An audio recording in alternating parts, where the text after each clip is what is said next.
Good morning, good afternoon, good evening from wherever you are. Thank you so much for tuning into my YouTube channel. For return viewers, welcome back. For new viewers, my name is Dennis Akoyo Alitsi, and in this specific channel, we usually have a deep dive on several financial skills that can empower us so that we can better manage our finances individually. So, in this specific episode, we are going to have the part two of marriage and money. How are you going to manage your finances as a couple? So, in part one, we touched on 5 key pointers or 5 tips that should assist married couples to manage their finance well. And just to maybe have a recap of what we discussed before we now dive into the other 5. So, in total, I'll have given you 10 tips for married couples as far as their financial management is concerned.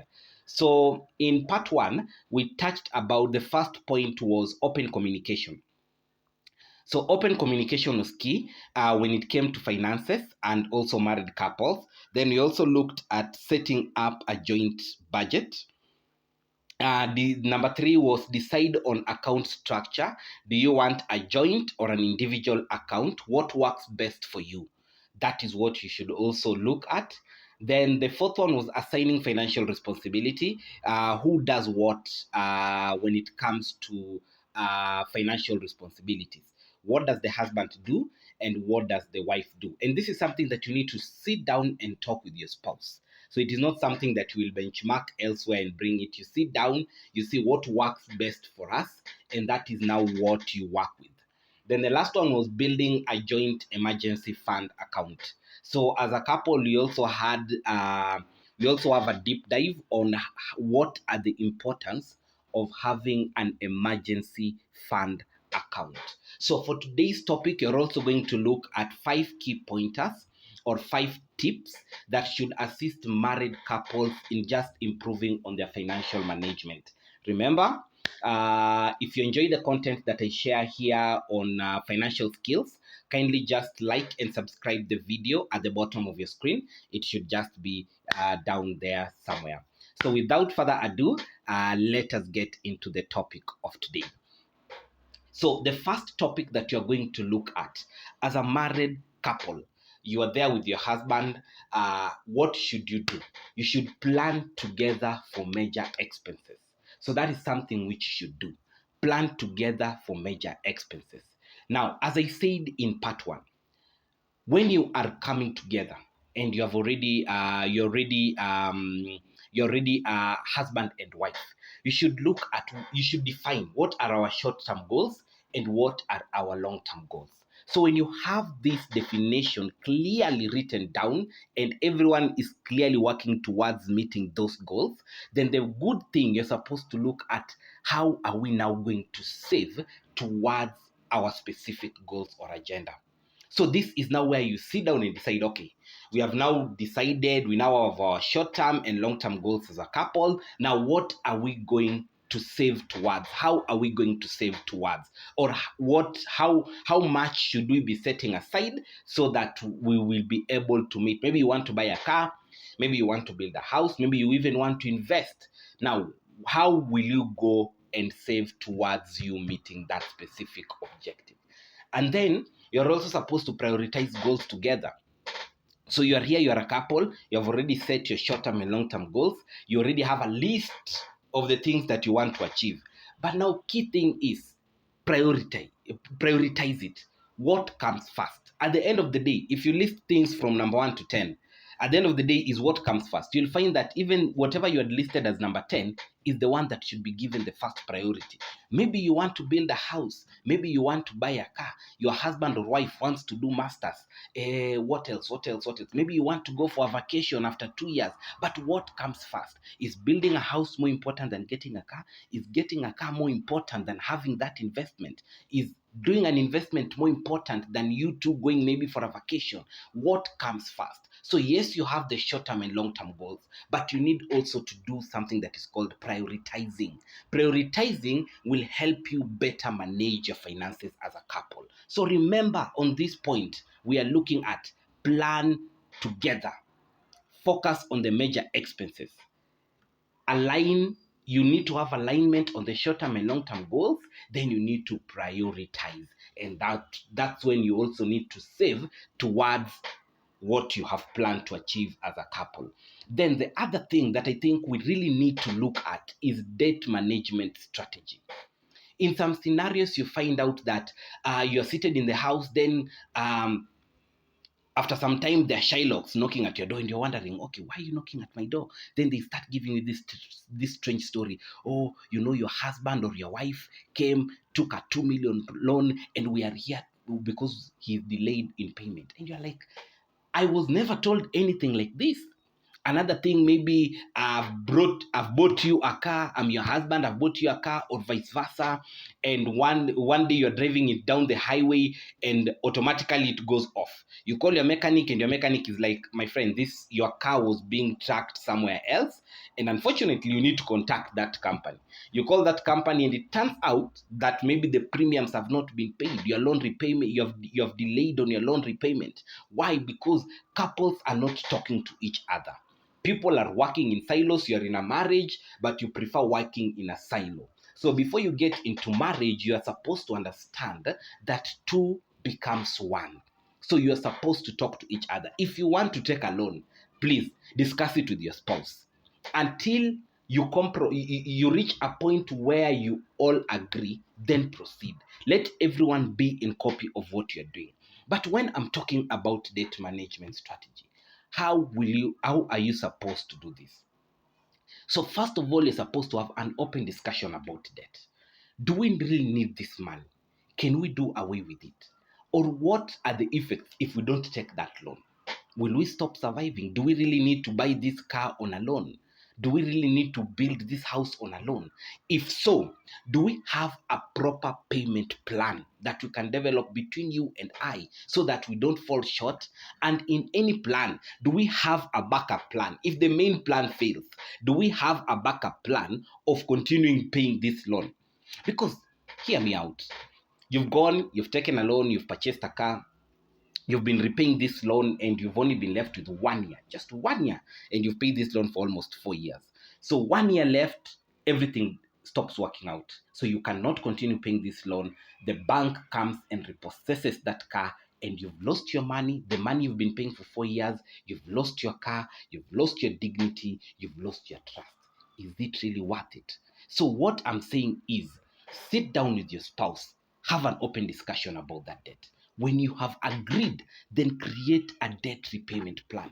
Decide how long are we going to pay this, and is it sustainable for both of us? If the answer is yes, then proceed. Remember, in marriage, accountability and transparency is key. You cannot separate the two. They go hand in hand. Okay? So the third point for today is invest together for the future. When you're planning about your short-term and long-term goals as a couple, I believe investment should be part of it. How are we going to make extra coin together?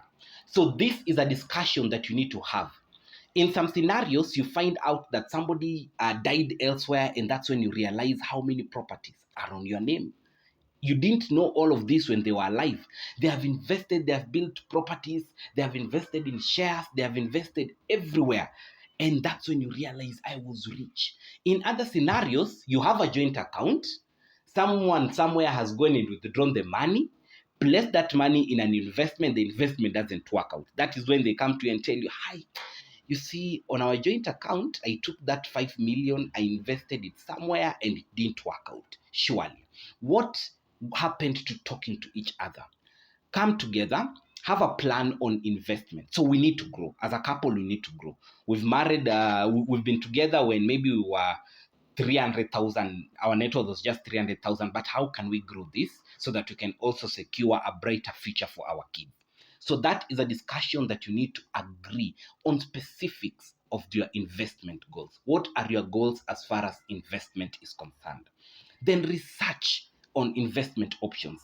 There are very many things that you can invest out there as a couple. And this is something which I'll also be talking on my next videos. You can invest, let's say, in the low risk investments. You can open a business together and maybe plan on how that business will be done. You can open agribusiness. You can venture into agribusiness. That is, get yourself some livestock, get yourself some poultry business, and continue running it. But at the end of the day, first of all, you're supposed to ascertain what are our investment goals. That is number one. Two, research on other investment options. Then venture in what works best for you as a couple. So that is the third key pointer that I was looking at. Now, let's go to the fourth pointer. So you're supposed to be transparent about financial changes. This happens to everyone. You've married somebody and maybe your finances are A. Then as you progress, maybe your finances is A minus 10. So something has changed. Something is not really working out. Please be honest with your spouse. Tell them, we have been living this lifestyle, but because things have changed, we really need to adjust. And then discuss together. Now, what will work for us under these circumstances? Okay? So you are supposed to be in a position to discuss about the financial, including you might have, by the way, you might have been staying in this lifestyle, then things work out for you and there is a progression. So probably you'll be like, I was staying maybe in this house, our children are now 3, my salary is good, or my investments are working out, you need to upgrade. So all these discussions must be done with transparency. So don't stay maybe you are staying, how will I put it? You are denying yourself the financial freedom simply because you don't want to tell your spouse that something has changed. You don't want to tell your spouse, my salary was increased or business is now doing well. So you are denying yourself that financial freedom because you don't want to be honest to your spouse. You just want your spouse to know, we are still struggling financially. What happened to transparency? So kindly be transparent. If things change financially for you, always be in a position to communicate that to your spouse so that you can you can change your financial needs based on your current financial status. Remember, transparency and accountability is key for marriage couples as far as finances are concerned. Then another thing is celebrate financial wins together. You've been struggling, maybe you've been working towards something, and one of you wins. Don't be what will I say? Don't be jealous, or rather, don't be like even if mostly for us men, we tend to put we are at the top of the not of the food chain, but we are at the top of the authority when it comes to our households. So probably maybe you are a man and you are earning more than your wife, and surprisingly you find that your wife has been promoted to be the CEO, and right now she is earning 10 times more than you are earning. What you're supposed to do is to celebrate that win, because she is not the only person who has won, but you have won as a couple. And the other thing is, you're also supposed to acknowledge, even if it is for the husband has been successful in the business venture you're venturing on, or rather the salary has increased. As a wife, as a couple, as a spouse, kindly be able to acknowledge that milestone. Then also plan some small rewards. For Christ's sake, there is something that has happened in your life. The wife has been promoted as a husband. Give her a gift, and let that be vice versa. As a wife, also give to your husband. Tell them, I appreciate what you've been doing. We see it. We see the way you hustle. We see the way you think through your plans. And right now, because of this, I would just like to give you a small gift. So when you do that, this will reciprocate. By the way, let me tell you one thing. And I was listening to some advice another couple was given, and also that advice impacted my life a lot. The way you treat your spouse, that is the same way they will treat you. The way you behave when you have money towards your spouse, they will reciprocate it to you. So if you're that kind of person who you do not share your paychecks, you're not transparent about your earnings, when the other partner gets something and starts working, or maybe she's employed, or his business or her business is picking, they will not be transparent with you. This is something that reciprocates in marriage. So when you are transparent to the other party will learn to be transparent, also when their financial status has changed. So let us embrace transparency as far as finances are concerned, in married couple, in marriages. Then let me give you a bonus in regards to this discussion. So probably today I'm going to give you 6 tips instead of 5, so that we can end this discussion with the part 2 episode. So you are also supposed to seek financial advice when necessary. No one is perfect. Whether you're the husband, whether you're the wife, no one is perfect. So at times you come together and you're like, okay, we had set this as our long-term goals and things are not working out. What is the best thing that we can do? If you cannot really agree, or you have reached the elastic limit of your thoughts, it is not bad for you to consult. Maybe you can pay a financial advisor or a financial consultant, tell them, okay, this is what we were working towards, but things are not working out. What is the best approach? Maybe we want to take a loan, maybe to build a house. Is that advisable since our income is not as stable as it should be? We want to take a loan maybe to buy a car. Is that advisable? What are the consequences, or what are the repercussions? Should we proceed with these plans? What should we look at? Okay, we have this money, we want to invest it. Where should we invest it? Because we don't want something that has high risk. We only want something that has low risk but can earn some significant income for us. So what are we looking at? So when you start having this mindset whereby you understand, or you reach a point where you know, at this time we really can't think further than this, we need somebody else, kindly seek help. Do not be worried that people will be judging you. Do not feel like people will undermine you. And this also, I'm just echoing to those people who feel like I'm the man of the house, or I'm an independent, or I'm financially stable woman. I don't need advice from men. Kindly go and seek advice to whoever person you're comfortable with. With that advice, you will be able to better improve when it comes to where you are investing and the decisions you make financially in your family. So as I said, you can even use financial tools. That is something also which you can look at.